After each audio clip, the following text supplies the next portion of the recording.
Hi everyone, my name is Ryan and I am the author of There Will Be Bears, and I'm doing very well today, so thank you for asking that. How long did it take you to write the book There Will Be Bears?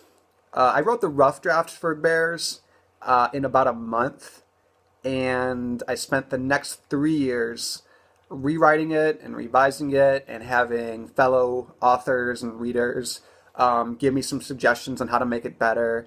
And then I had an agent that I worked with for a little while, and she gave me more advice. And then I had two more agents come in and help me out, and they gave me more advice. And then when I got the deal, the book deal with Candlewick, I spent about another year revising with them. So the rough draft was the just getting the story out was the easy part, but the revising and the editing is the more difficult part. And the book that you see today is very different than the book that I started out with. When will you publish your next novel? So my next novel is titled Of Jenny and the Aliens. I'm super excited about it. It comes out next spring, 2017, and it's geared more towards high school age audience, where Bears is more towards a little bit of a younger audience. The book based on your life.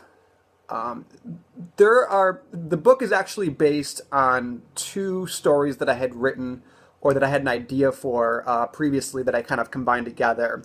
So one was a story that I had an idea about a kid who wanted to break his grandfather out of a nursing home, and then I had another story about a kid wanting to go on a hunting trip.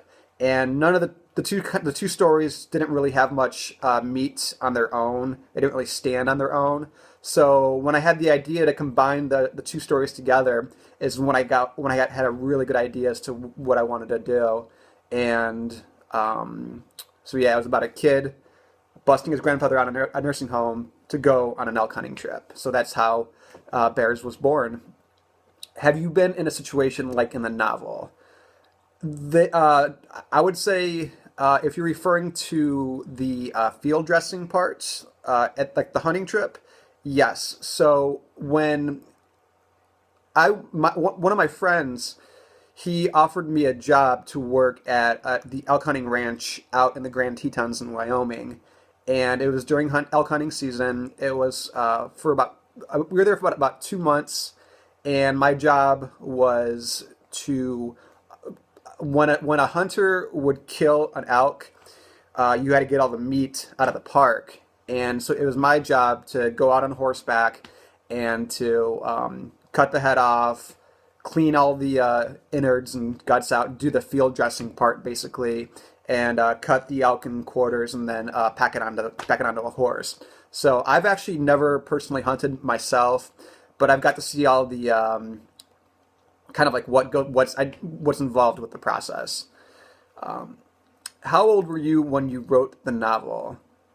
I was 27 actually when I wrote the novel, and yeah, I guess that's the answer to that question. Um, why is the novel dedicated to Grandma and Papa? Well, my grandparents were a very significant role in my life when I was a child. They meant the world to me. They were always a stable part of my life.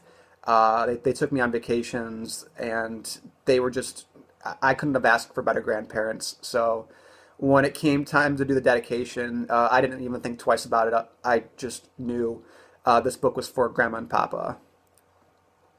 Who or what inspired you regarding Tyson's character? Well, Tyson is, in a way, a lot like me. So Tyson at the age of 13 was kind of like me at the age of 27. So when I wrote the book, I mean, I was I'm kind of immature in certain ways, but he was kind of like I made a parody of myself in a way. He was a little bit more over the top than I'd ever was. I never was like him when I was 13. I was actually nothing like him, but I just kind of saw elements from other people and inside jokes that I thought were funny, and I just kind of used a whole bunch of different elements to create his character. And after a while, he became someone completely unique and completely, to me at least, he felt like a real. Who is your favorite character? I would have to say Gene. I think he is just a guy who has had just a great life. He's a person who cares about everybody.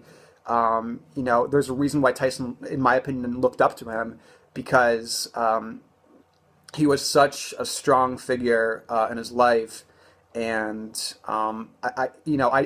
when I was making Gene's character, I really felt for him, knowing that hunting meant so much to him, and knowing that this was going to be his last hunting trip, and this was going to be Tyson's first hunting trip, and that dynamic.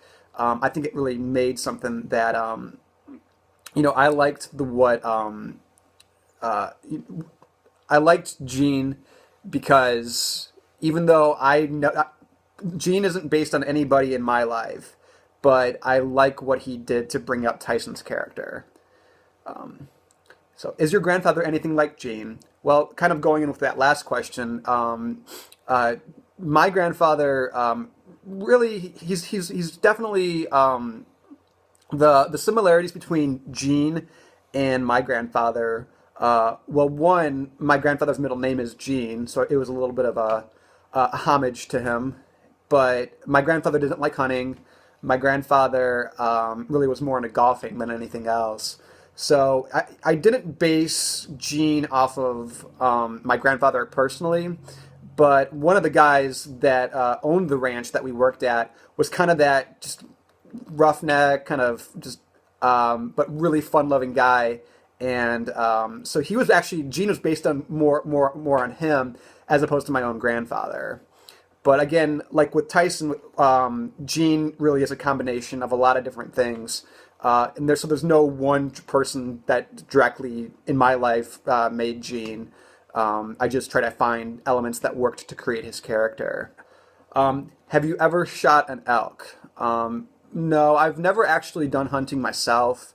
Again, what I mostly did at the ranch was I did all the dirty work, whatever. And it's actually really difficult to shoot an elk in the sense that you have to get permission from the state of Wyoming, and there is a lottery that they draw, and only a certain amount of people will be able to get a tag in order to shoot an elk. So the process was very, very complicated to be able to shoot an elk. It's not because they do a lot of animal regulations out in Wyoming because it's a national park. Have you ever pruned? No. I can say that my friend Brendan, he was my friend who got me the job at the ranch. He took one for the team, I guess, in a way, because that was actually something that him and his brothers used to do. And it was so unbelievably ridiculous.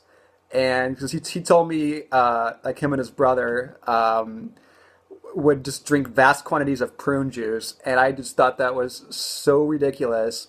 But also just like, I mean, it belongs in a middle grade story. It was just a perfect thing. And what is your opinion towards hunting as a leisure activity? I personally have no interest in hunting myself. I've shot guns before at the ranch. My friend taught me how to shoot a rifle, but I have no objection to other people hunting. I think it's hunting is something that humans have done since were humans. So it's in a way, I guess it's kind of part of our history. And I think it's something that should be regulated. I think it's, I can definitely see just the importance of it. And I always, like what Gene was saying in the book too, I think it's important to, when you do hunt, to be respectful towards the animal and make sure, he doesn't go to waste. So yeah, I guess that's about it. So thank you guys. I appreciate the opportunity. I'm so thrilled y'all got to read There Will Be Bears, and I hope you enjoyed it. Cool. All right. Talk to you soon. Or I probably won't talk to you soon. Or maybe, I don't know, maybe I'll be in Germany someday. But anyway.